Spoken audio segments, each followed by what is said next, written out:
Hello guys, welcome back to my YouTube channel Enable Website Design. In this video we are going to discuss how you can import a template in your Divi WordPress website.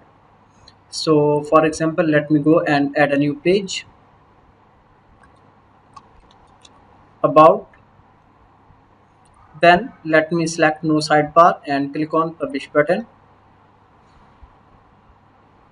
So this is the page that I want to add Divi template.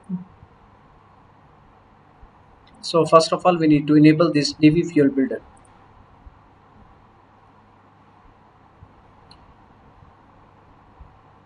And now you can select pre-made layouts.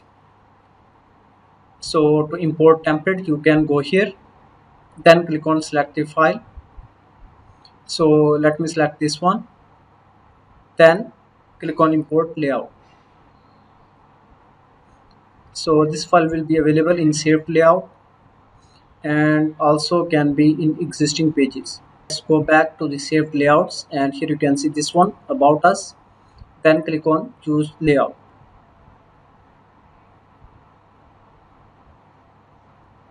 So this one here you can see template is added. Click on save button,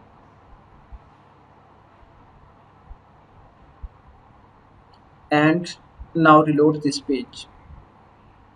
So that's great.